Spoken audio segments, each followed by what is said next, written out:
There is a problem that we have with education at the moment is it's resistant to change, which actually I don't blame the teachers for that, I blame the system. And there is, we have known for many years before AI that, to be honest, modern education isn't necessarily fit for purpose.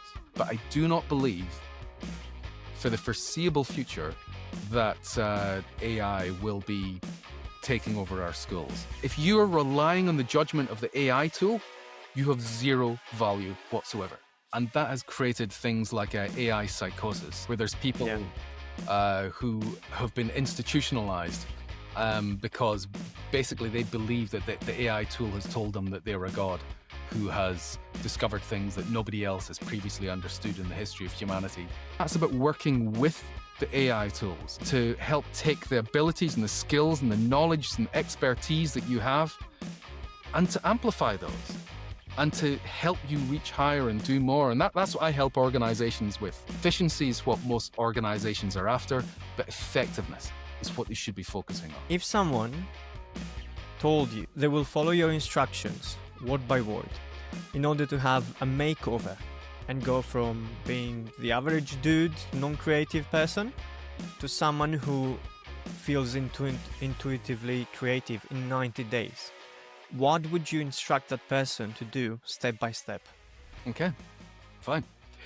I would say, first of all,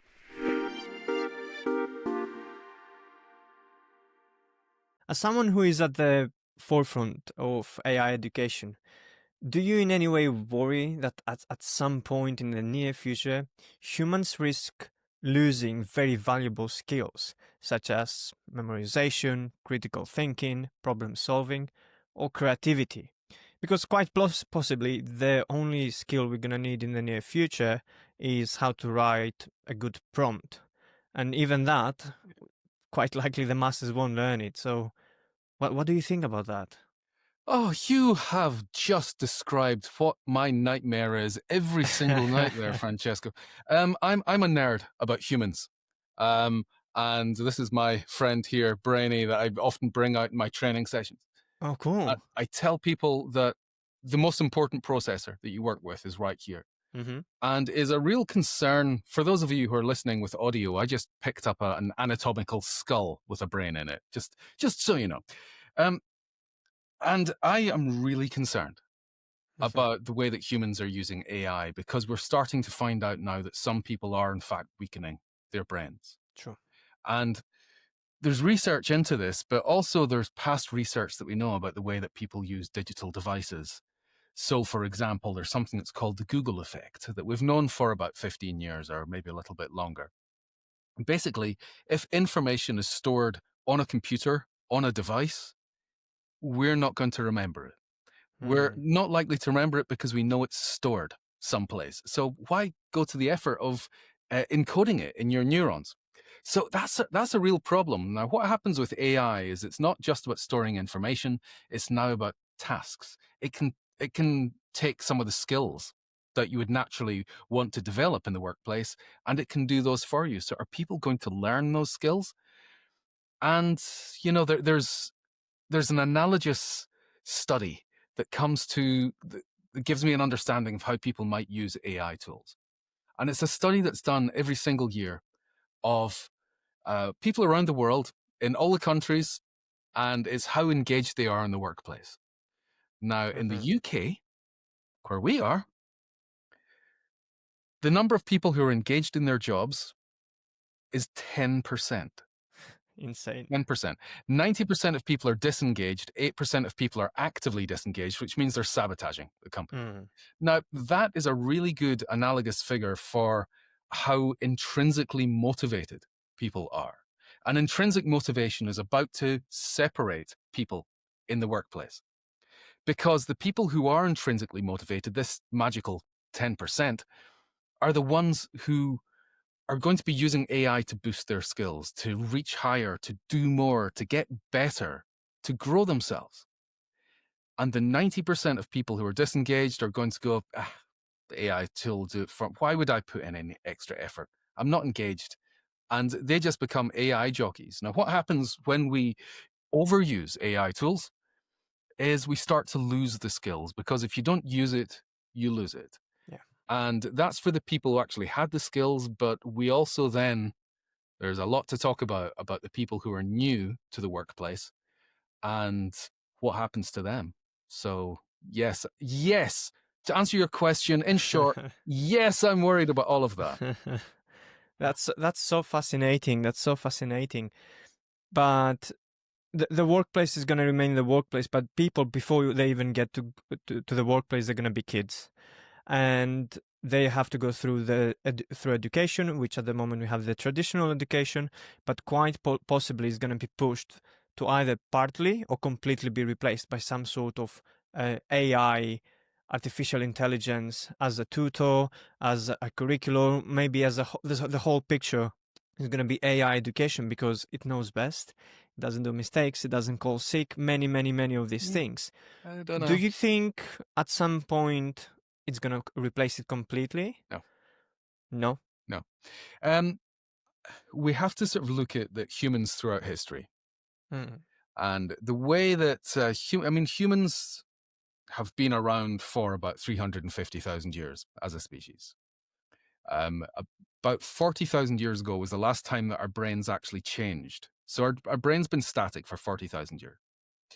The way that humans have passed information to each other is through mentorship. It's through somebody senior and experienced. Yeah. Admittedly, in back in Paleolithic days, that person might have had the old age of 37.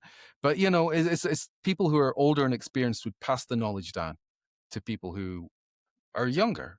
Mm-hmm. And that is phenomenal. It's been that way throughout history until the last 15, 20 years.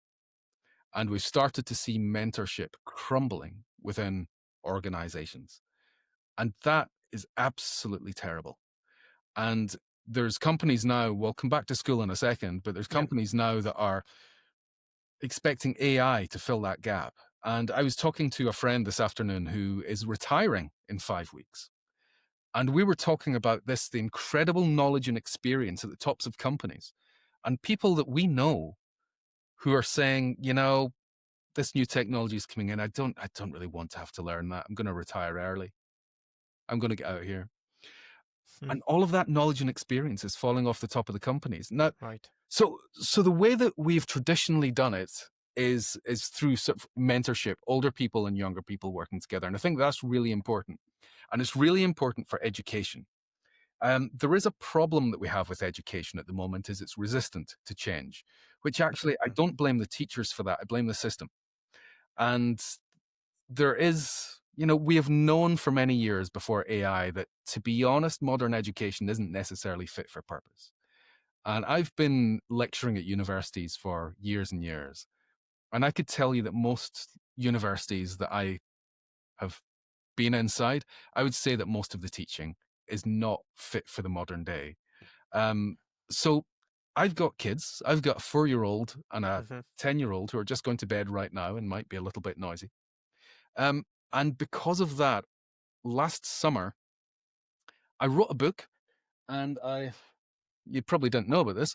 I wrote a book and I created a video course with my 10-year-old daughter, which is for kids. Oh, And it's called nice. GPT Junior. And in here, it's a whole load of prompts and information telling kids how to use AI in a way that boosts their education and makes them more engaged in the subject rather than using AI as a cheating machine. And the problem is that in educational institutions, they have been making AI out to be, they've been criminalizing it, been Yeah. making it out to be something that is a bad thing. And yes, if you use it in the wrong way, it's a bad thing. But Mm-hmm. if you show kids how to use it and you educate them properly to let them understand how to use it in a good way, that's better than if you criminalize it. People start using it under the desk, they don't Yeah. admit to it, and they are using it in the wrong way. And they're Right. because you've criminalized it, they'll use it in a way that's more likely to be in the wrong way because basically that's the way that you've colored it in. So yes, I have big issues with the way that AI in education is, but I do not believe for the foreseeable future that AI will be taking over our schools. Some Mm. schools might be using it as an AI tutor, but you said that it knows everything. We could also sort of look at the fact that hallucinations are in fact rising. Over the Of last course, year, yeah. they've been hallucinating more.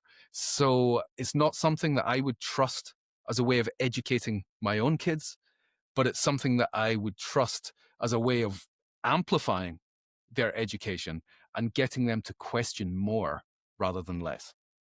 Right. First of all, it's so cool that you wrote that thing because we need more access to informations like this to help people make better choices about themselves.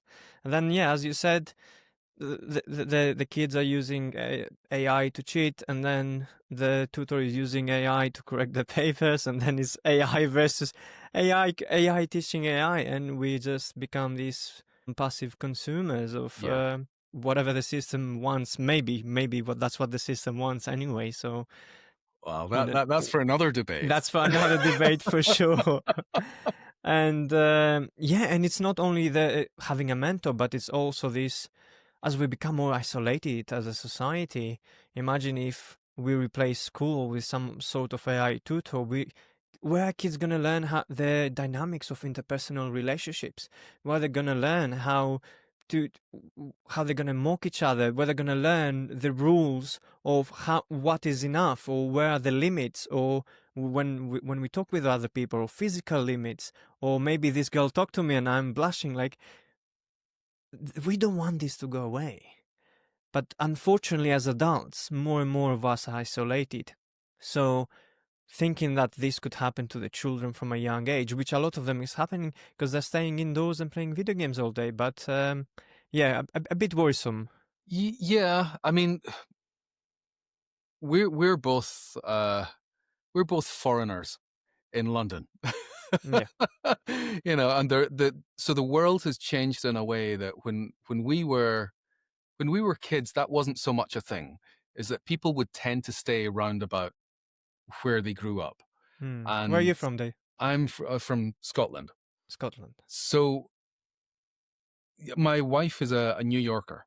So I think Mm. that in the world 30 years ago, 40 years ago, the chances of us meeting were pretty slim. And so the world has changed in that way. And I'm really interested in the fact that you're sort of saying that people are more isolated. Mm-hmm. And I think that you're right. It has been a general trend. We can see that even when you look at religious organizations, churches, membership is going down. Yeah. And so in the West, we're finding that people aren't as much part of communities anymore. They are, as you're saying, more isolated. And that's something that worries me. And I think that AI could potentially exacerbate that. And, we are seeing this stuff with people who are using these emotional support chatbots and the Mm. damage that it's doing to them, because they are not human. And people are trying to use these devices, these AI tools, for something that they were not actually designed for. And because humans have got this weakness of anthropomorphizing, adding human qualities onto things that aren't human. I mean, Right. we Yes. do it to our pets. People would do it to their cars. That there is the whole thing that we go out and you see a stain on a coffee table and it looks like a face. And we've got Yeah. this thing that's actually built into us, and AI absolutely taps into that. And there's a lot of people who think that that is intentional to try and keep people engaged. But it is something that, again, we should be concerned about that, and we should be doing research into that. On the other side, what is the greatest use? What is the greatest potential use that gets you the most excited about AI? At any point in the future, it doesn't have to be where the technology is now. I think the stuff that really excites me is when we look at Google AlphaFold. So that won the Nobel Prize for chemistry last year, All right, and tell me more about that. so this was in, I think, 2021, 2022. Part of Google created this thing called AlphaFold, which has cracked a problem that humans have not been able to do at all, Mm-hmm. which is looking at the way that proteins fold. Because when we understand the way that proteins fold, then we can understand how they bind to chemicals within our bodies. And that's basically what drugs will do. So for pharmaceutical, it's opening up all sorts of opportunities, even potentially the opportunity to create very bespoke drugs to an individual. So that if we understand the way that proteins fold, what their particular specific needs are, we could potentially design a drug using that knowledge that is absolutely specific to what they need. Now, that is extraordinary. We've managed to use AI to, I'm taking credit by saying the human race, has managed to. It's okay. Take some credit, Dave. It's all right. I'll take credit for it. No, Yeah. no, these incredible people at Google, this sort of deep mind folk, they come up with this, and I think that is just extraordinary. That's when AI starts doing that kind of stuff, it truly is stuff that can change the course of humanity. That excites me. I love there's projects that are going on where people are using AI to understand whales, and that, Right. sort of looking at the squeaks and grunts and stuff that comes from whales in the ocean, that they're using AI to try and decipher that and work out what they are saying. And then I'm sure there's somebody who's going to try and monetize it so that they can then sort of uh, try and sell stuff to dolphins so that dolphins can speak whalish, like some new Duolingo thing for the deep sea. but, but uh, but it is this incredible stuff. I think this is the area that excites me most, when we use it to open up things that were not previously possible by human mhm. effort alone. So fascinating. So I haven't seen the whale ones. I've seen the people who have charted the bird chipping. And have you seen it? How it is this graph that moves live, and basically every single tone that the bird like sings is graphed into like a note and language. And so Wow. basically now they're just mapping all of the noises, and soon maybe they will be able to understand it. Yeah. It's crazy. This is what sparks our human curiosity. This Yeah. is our best self trying to be curious and invent, and things that come out of genuine good intent, rather than, okay, let me create this to whatever, to gain more control and power and all these things. But I love you use the word curiosity. That's the one human trait that excites me the most. Yeah, And that's what brought us here. That's what brought us here. exactly. Ultimate curiosity. Yeah, absolutely. Do you know, it's funny, in one of my books, where we go, well, this book here, this is my bestseller book from 2018, How to Get to Great Ideas. And Mm. in here, I talk about that kind of journey from Paleolithic humans, that maybe when it came to the wheel, the first thing was when somebody like stood on a log and the log rolled under them and they fell on their backside.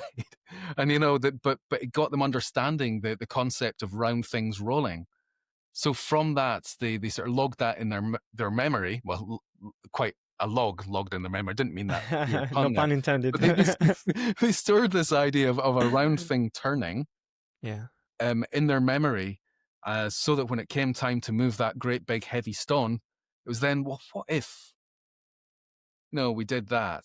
And that's the kind of stuff, that's what curiosity is. But we also know that most people are not curious. Mm, And that is something that, again, it sort of upsets me, because it's part of I think it's what makes us human. I think it's what drives humanity forward.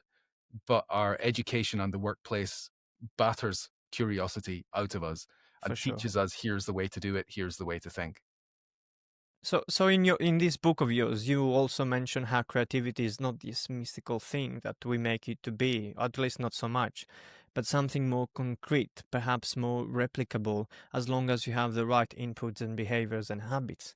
Can you speak more onto that, please? Yeah, certainly. I mean, it is just input, process, output. When you ask a lot of creative people or people working in the creative industries, what creativity is, a lot of them will say it's a gift, or it's Mm. talent. It's an innate ability that that some people have it and others don't, and it's just absolute nonsense. Because that makes them feel special. That makes them That's like no why. one else can do it. It's only me. That's why, exactly why. So you find that a lot of people in the creative industries, and I worked in the creative industries for 20 plus years, they have a fear, I guess, Right. that they could be replaced or other people might be better than them, and they kind of measure themselves on their talent, on their ability. But the truth is that that ability, that's the thing that, is the wiring in the brain, and that is not what differentiates the great creative people. It's not the wiring in the brain. It's the curiosity, because the curiosity is about gathering input, and your input defines your output more than the processing does.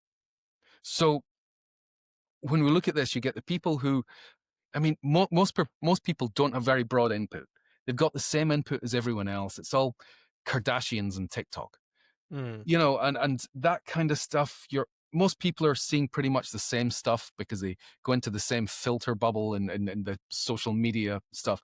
And you would think that social media and digital would mean that people would actually have a much broader input, because there's this infinity of stuff that's out there. But actually, once you get into a social media bubble, everyone gets fed the same kind of stuff according to what your initial interests are, which is why we're finding that social media creates divisions politically and socially, Mm. because people go into their filter bubble and they believe everything that they're given, because it just feeds their belief system. And people don't then get fed the interesting stuff outside of that. Now, the people who are the most creative have got the broadest input. They will have, they'll be interested in reading a Wikipedia article about ancient Roman guttering, or Mm. sort of how belts were invented, or these kind of things. You're like, oh, that's interesting. I find myself a few weeks ago fascinated by a YouTube video that was all about chipping barnacles off of propellers. Because did you know that the buildup of barnacles on propellers can reduce the efficiency of a tanker by 40%? It's like, wow, this is 40. incredible. So, Wow. so I get fascinated by this kind of stuff, and that's what makes the breadth of your input is what defines the opportunity for your output. Mm. If you just have narrow input like everyone else, you've got a narrow opportunity for output, which means you can't be very creative. You can't come up with very broad ideas. And the stuff that you're going to come up with is going to be obvious because you've got the same stuff as everyone else. If you have got interesting knowledge and you know the mating rituals of the emperor penguin and how that relates to how clouds are formed over the ocean, then you know those things, when you start bringing interesting pieces of information together, that's when you create something that's new and a fresh thought, a fresh concept. And So what what is the limitation here? Is the only limitation intelligence, no or even in the lower levels of intelligence you can still be creative in different ways? yes, absolutely, it's not intelligence at all. It's not you intelligence. you could find that there is some mild correlation, Mm. but what it is about truly is about what you feed your brain with, but Right. also that drive that you have to the sort of motivation to come up with ideas, to try to do something that's different. If you think of society, you've got bell curve, and people fit into this bell curve. Most people want to be in the normal. This idea of normal is the middle of the bell curve. Mm. That idea absolutely frickin' terrifies me. Being in that norm is something that, it seriously, I would hate that so much. I'm more interested in the very edges of the bell curve. That's what fascinates me.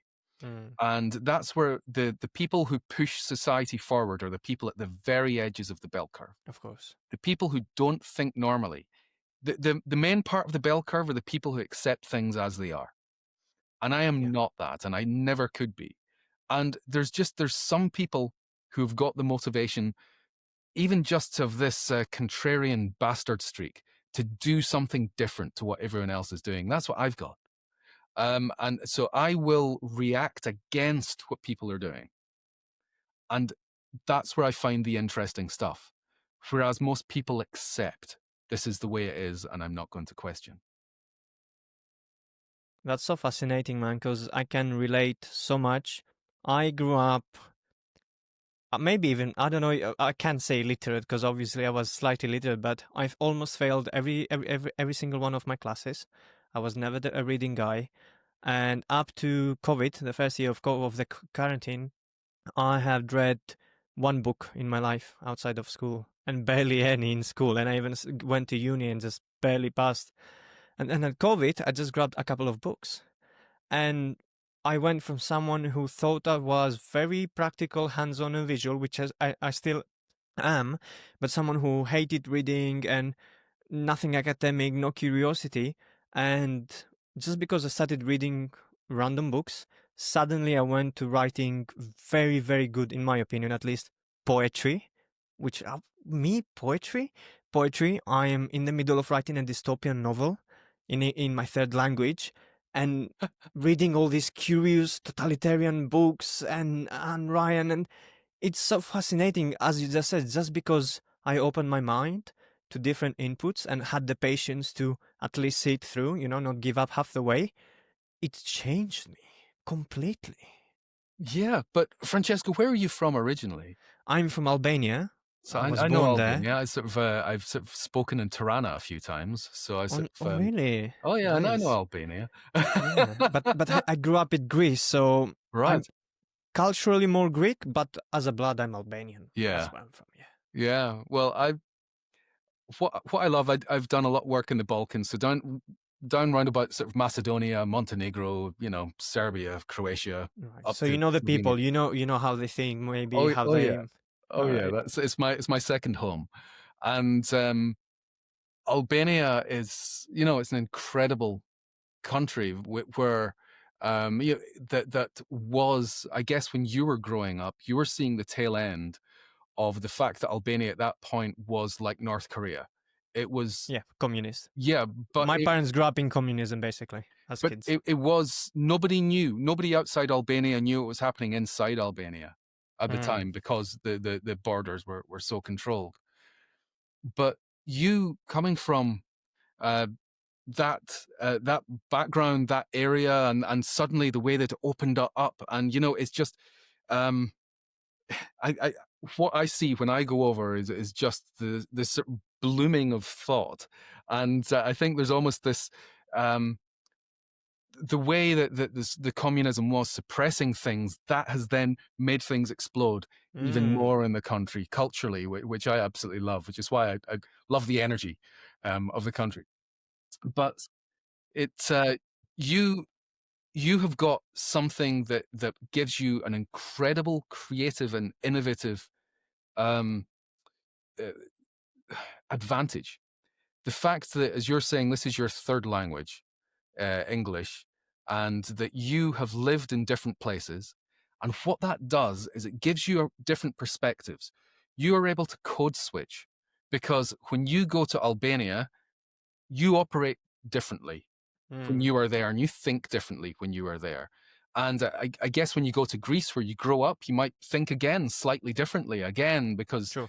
it was culturally, it was different. And then in the UK, you've got something different. And what that gives you is this ability to switch different perspectives. And in many ways, almost have three creative approaches. You can solve things in different ways. And that richness, we've already discovered there's beautiful studies into this about people who have lived in more than one place for an extended period of time. The impact that that has on their creative abilities is massive. So it's one of the reasons why when you look at the US and they've got Silicon Mm. Valley and you look at the biggest companies, the unicorns that have come out of there in the recent years, more than 50% of them, only just, I think it's 51% is the last figure we had, of them have got an immigrant who has Right. started the company as a founder of the company because of this very thing, this ability to see things from different perspectives.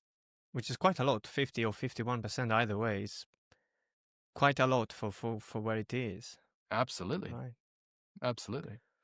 Okay, so if someone told you they will follow your instructions word by word in order to have a makeover and go from being the average dude, non-creative person to someone who feels intuitively creative in 90 days, what would you instruct that person to do step by step? Okay, fine. I would say, first of all, you got to find the stuff that you're interested in, because you need to have the motivation for that. So what is it you're interested in? So, um, and a lot of, How does one find that if they're like nothing interesting?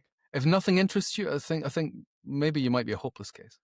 Um, you've got to have something that lights a fire in you, whether that's even like Mm, supporting your sports team, listening to music, right. watching ballet, being interested in inventions. If you haven't found that thing, go round a museum.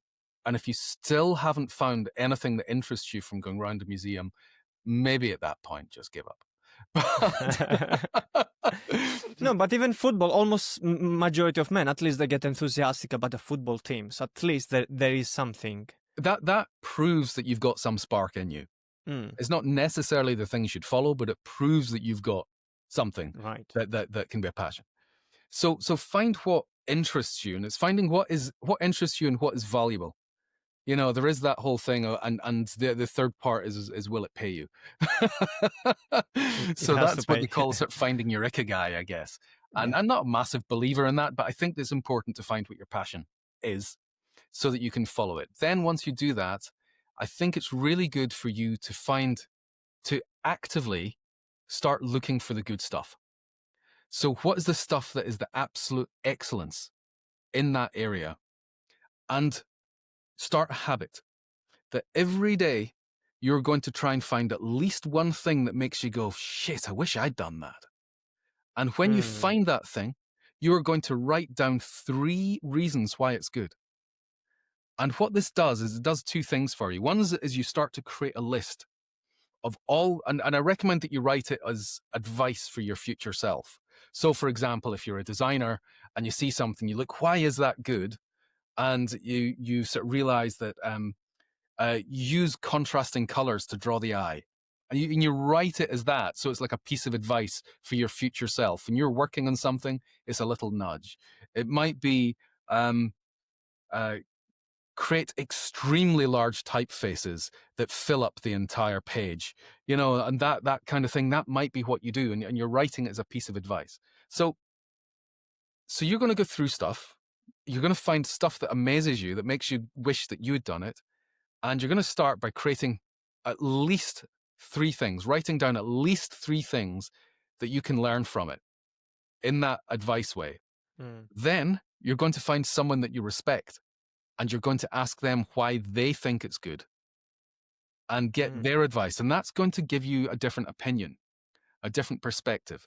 And if you do this every single day, you are going to have taste and judgment. And taste and judgment, that is what creatively and artistically are absolute gold dust.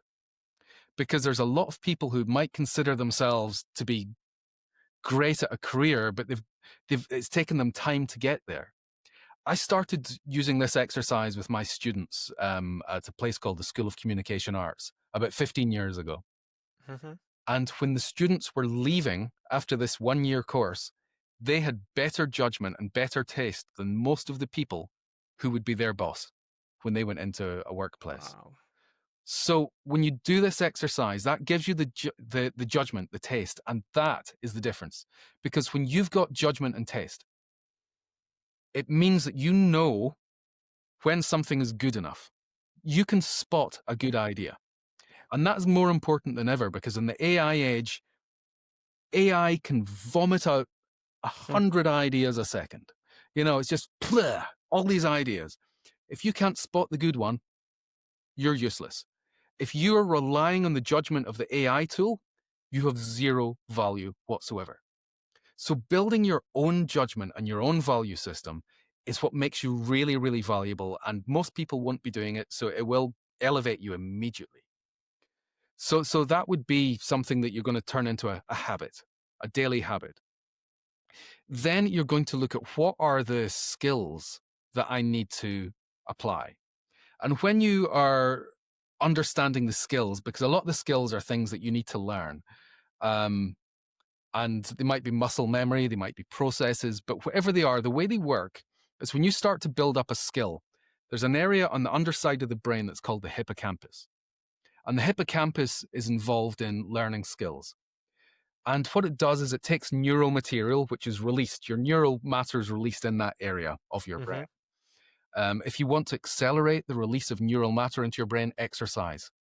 Do things like running and swimming and cycling. That's how you Nice. release more of the neural material. But you start to build the neural material down there, the neural networks.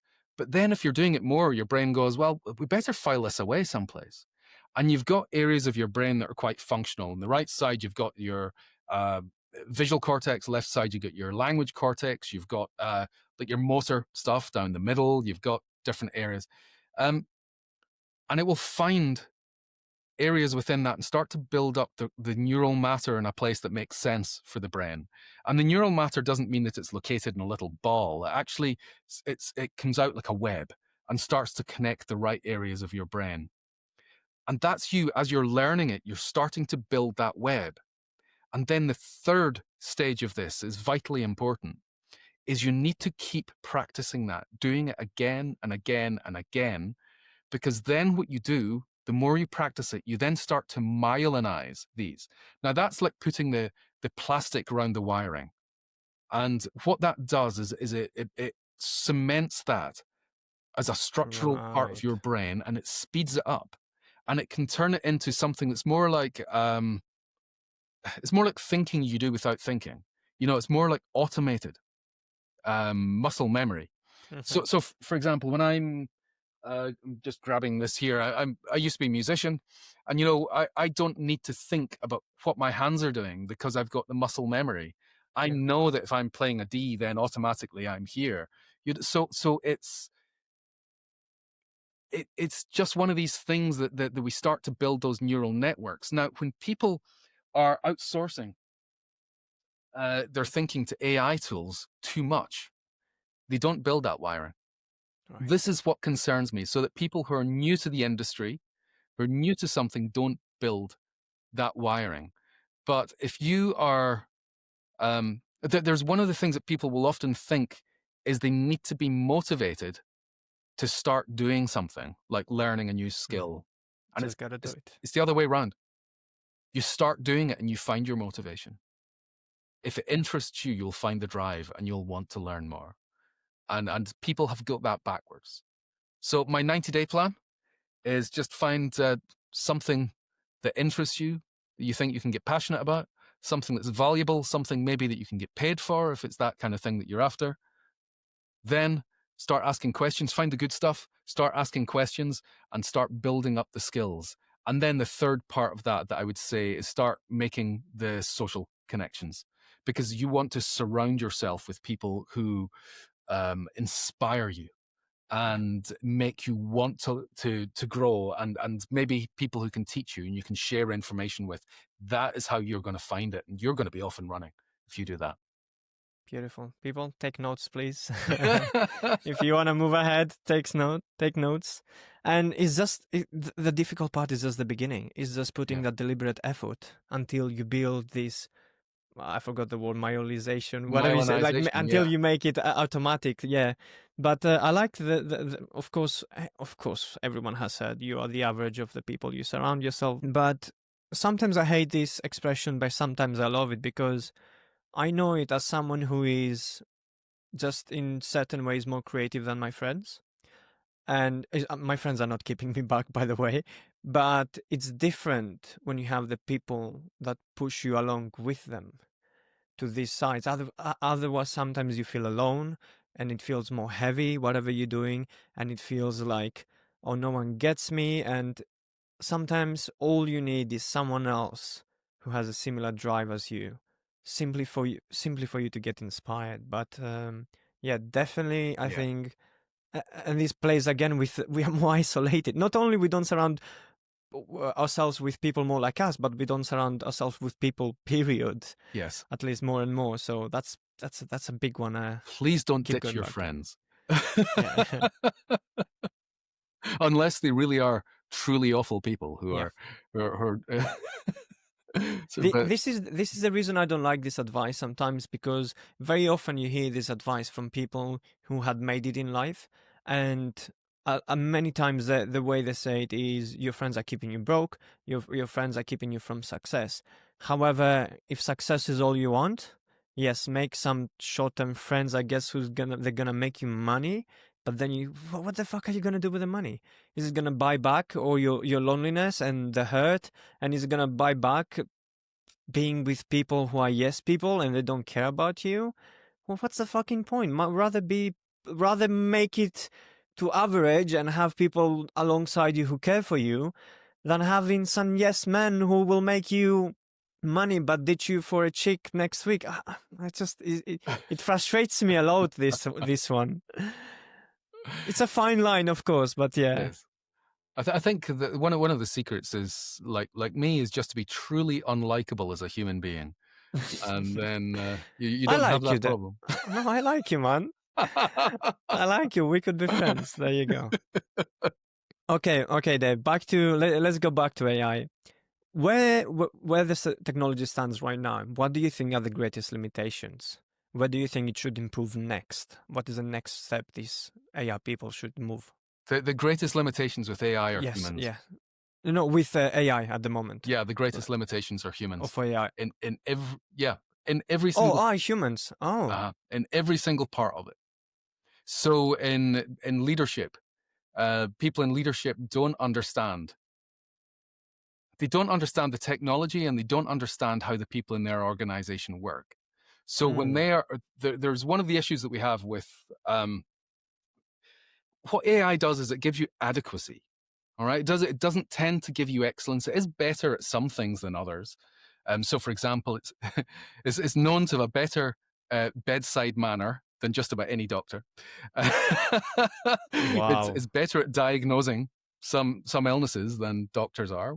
There's all that kind of stuff. But in general, without I'm not trying to I'm not saying anything bad against doctors there. I'm just talking about the technology. So doctors, if you see me coming into your surgery, give me the best treatment. Thank you. But what it tends to do is it tends to give averageness. Now, like you, I was a poet. And in fact, I'm writing a poetry book at the moment as well with my kids.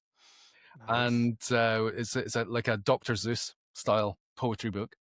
And so, but I used to write poetry live on air on Radio 4. I used to do poetry shows. Oh, So that's cool. I know a bit about poetry. And one of the first things that people would do when they get an AI tool is they would type in, write me a poem about a diesel powered kit. And it would write them this poem. He's gonna do it, yeah. People would look at it and they go, what? I could never do that. I can't believe it. This is incredible. And it did it like that. But anyone that had any ability with poetry would be looking down on it. You see, what happens when it produces adequacy? If you imagine that people who are only listening to this, I want you to imagine along with me. I've got my hand about a third of the way up of the screen. And that's to sort of say that it's average. Average is about a third of the way up. Now, people who are at the bottom of the screen, they've got a 1% ability for poetry, which I think is the way it tends to be across society. People are crap at writing poetry.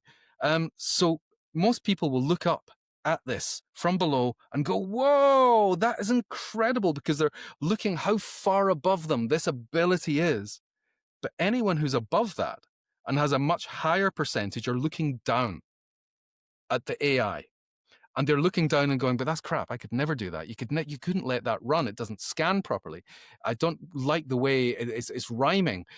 You're finding it's got not very good use of metaphors. There's no continuity of the story throughout, and all of this stuff that somebody who's actually good at poetry would look at, because they know how to judge it. They've built judgment through writing their own poetry. It's the best way of building your judgment is doing it yourself.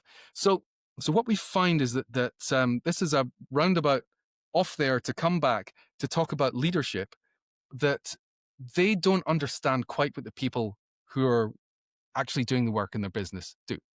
So they are down here going, well, I tried to get it to write me a product description for the website, and it did it, and it was great, because their ability's down there, because they're not copywriters. And the copywriters are looking at it and going, yeah, but it's shit. Every time I try and do something, it's producing something. I would never let that go. It's not got the tone of voice of the company. It's not got it's not got any emotive thing that's going to capture the imagination of the reader. All of that kind of stuff. So they've developed judgment, whereas the people in leadership don't understand what people do, so they've not developed that judgment. So they're looking up at it, going, "It's amazing." The people who are doing the job are looking down at it, going, "It's shit." And both are wrong, because it's not about either AI or the expert. It's and the other problem is that we've got this misunderstanding that's all about productivity and efficiency. And that is a shit approach as well, because that's basically saying we just want to do things faster and cheaper. Yeah. Is that a good way forward in business? I certainly don't think so. I mean, in your restaurant, I don't think that's going to get you. If you get your pizzas faster and cheaper, I really don't think so. That's going to bring in the customers, and bring in some customers, people who haven't got discernment, haven't got taste. But if you Yeah. want to produce better, that's very different. And that's about working with the AI tools to help take the abilities and the skills and the knowledge and expertise that you have, and to amplify those, and to help you reach higher and do more. And that's what I help organizations with. And I've got a company called the Gen AI Academy. We've got over 30 experts around the world, and we're working with global companies. We're working with governments to help them understand how we can use AI to help people reach further, reach higher, do better work, rather than just faster and cheaper. And this is the whole thing. It's the difference between effectiveness and efficiency. And efficiency is what most organizations are after, but effectiveness is what they should be focusing on. And it's that misunderstanding we have within business that is leading to the problems with AI tools. But if you want me to talk about the technology and what's holding us back, there's an interesting thing that happened just in the last few days. There is one of the people who's one of the fathers of modern AI, called Jan LeCun, who sold his soul and went to work for Meta, who are possibly one of the worst companies. I will never do work for Meta. They're evil. Everything they do makes the world worse. I'm sorry if you're listening to this, Zuckerberg. I really hope you are. Please go and sit in a corner with a good hard think about what you've done. But Jan LeCun has just left Meta because he's saying that our approach to AI, which is LLMs at the moment, large language models, Yeah. is not the future of AI, and it's got limitations, because the way that LLMs work, all the AI tools that we use, it's what we call next token prediction. So when you are on your phone and you're typing a text message, and that text message, it predicts what the end of that word is and maybe what the next 2 or 3 words are. Yeah. So that's next token prediction, where it's using probability, and it's going, what are the probabilities of the next, what's the highest probability of the next part of the word being, and it chooses Right. that. And that's all LLMs and AI tools do. All your sort of chat GPTs and Claudes and Geminis and Copilot, that's all they do, is they predict what the next word or the next chunk of a word is going to be, based on its understanding of your question and the knowledge that it has. That's all it's doing, is next token prediction. And what he's saying is that's not good enough. That does not take us, it's got limitations, and we are reaching the heights of those limitations. And what he's talking about is using AI to basically remodel the world and look at, for example, physics. We start getting AI doing observations about physics, and from that, it might be able to infer some of the stuff from that and discover some new stuff. Looking at chemistry, looking at way video is done, all sorts of things like that, and build these real world models with truer understandings of the way that the world works, to then help us with our thinking. Because at the moment, large language models can't, there's a ceiling to what they can do. For example, they tend to not be great at complex mathematics, because they're not large mathematical models, they're large language models. Language models, yeah. So that, I think, is an interesting thing, that basically this is the first wave of functional AI for the masses. Mm, And it's the following waves are going to be really interesting, right. because we're only working with the first quite preliminary that we will look back and go that was really rudimentary. That's what we're working with right now. Right. And with the number of people who are researching this and looking into this, and with somebody like Jan LeCun saying this, that we need to be investing in these other approaches and new forms of research into how to uh, get AI to think more effectively. It doesn't think, it processes, of course. But that to me is the exciting thing, because we understand there's limitations. Mm. And like any good scientist, a scientist will say, they won't say that this is right. They will say, this is the most right thing we have based on our current understanding. And that's what large language models are right now. As you were saying that, I couldn't shake the analogy of humans evolving from infants to adults. In a very similar analogy, the AI we created in our form, basically now it is created from our ideal, as we are from the ideal of God. But as infants, as kids growing up, the first thing we develop is language. Yeah. And then as we mature, we start to understand more about maths and physics and morality and ethics. And it just seems that AI is taking a similar path.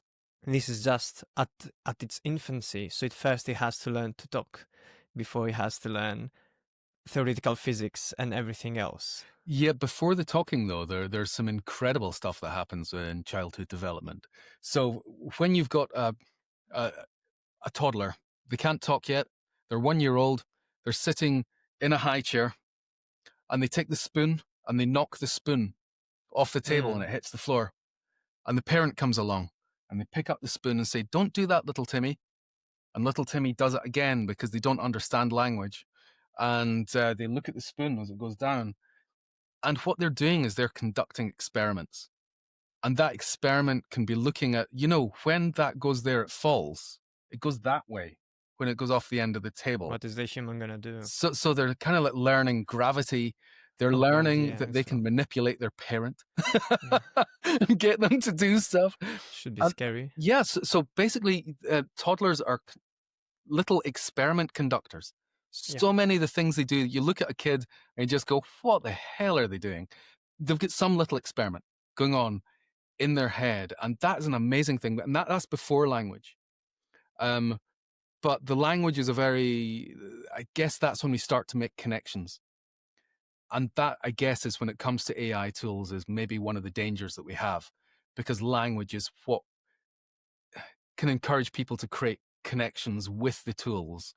And that has created things like AI psychosis, where there's Yeah. people who have been institutionalized because basically they believe that the AI tool has told them that they're a god who has discovered things that nobody else has previously understood in the history of humanity, because AI tools they like to please, and they are so they are sycophantic, they are overly complimentary and agreeable, and that flaw within AI tools has allowed many people to go down rabbit holes of thinking that are really quite broken and flawed.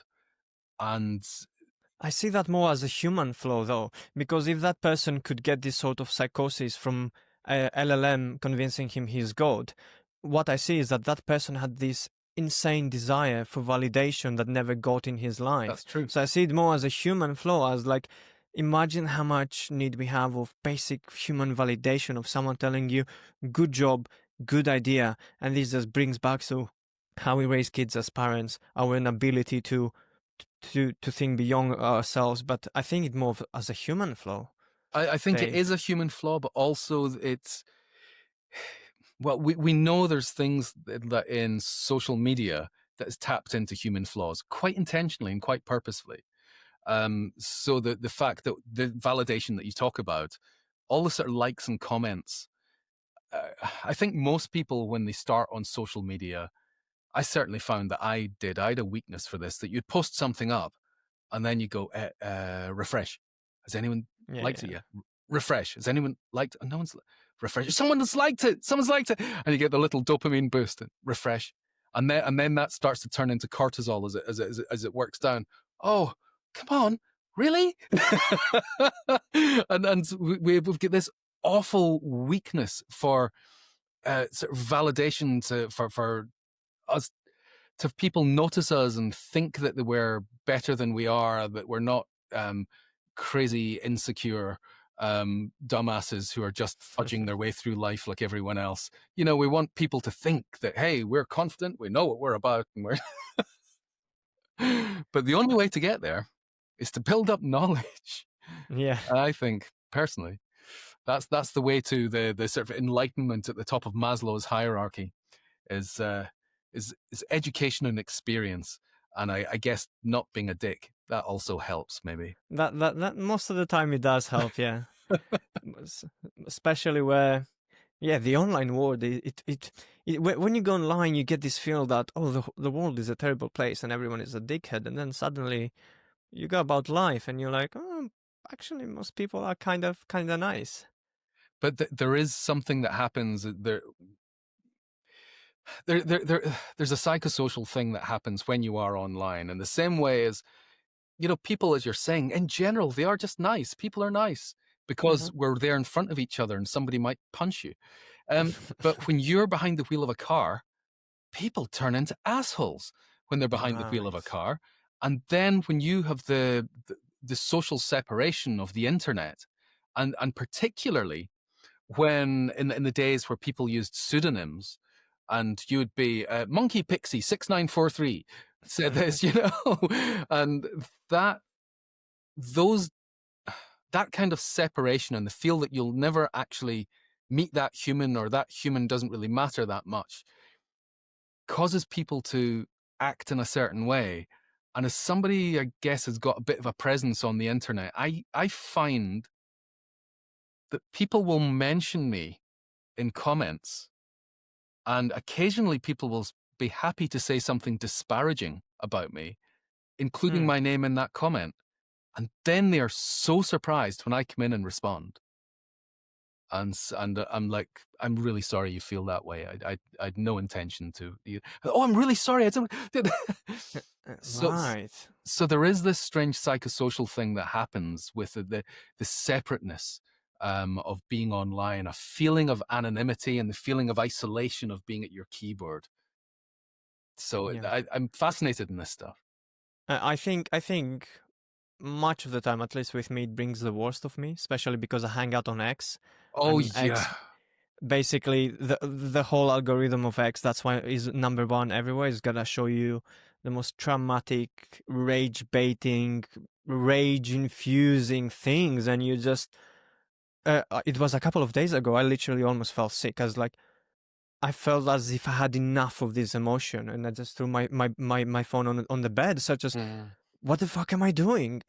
I'm consumed by a feeling that is not natural to me. I don't feel this way. I don't feel rage and hate towards people, almost never in my life, and I'm consumed by it here on my bedroom by myself, and it was horrid. Yeah, Francesca, you need to get off X, because that is actually shortening your lifespan. And I don't mean that as any exaggeration, but when As in the stress. Yeah, the stress and the fact that the cortisol that it's releasing in you, Wow. that stuff is harmful to your system. That is the stuff that it's going to affect your heart. It can affect your immune system. It can start screwing up your cells. Don't do that. You want as chilled a life as possible. And anything that takes you away from that is something you shouldn't have in your life. So out of care for you, please delete. You took. I will consider it. Thank you. No, I think a digital detox is good. Yeah. Good anyway. All right, Dave. So last question. What do you want to be remembered for? None of the tech stuff. Human stuff. Yeah, I think it's just somebody who cares about other people, and if I made anyone's life better in any way, that's it. There is a lyric in a Tom Waits song, which makes me sound as if I'm all spiritual. I'm actually an atheist. The song's called "Jesus Gonna Be Here," And he's got a lyric in the song, which is, I want to leave this place better than the way I found it was. And it's as simple as that. That's actually, as a mantra, that's something that I kind of use to make decisions. That is this something that will have a positive impact on people's lives? And I guess when I'm looking at, I've got a relatively big audience for some of the stuff that I'm doing, Mm, and when I'm coming up with ideas of what I want to do, I'm thinking, how can I have the biggest positive impact on humans? And I put humans before business, and I put humans before nice. technology.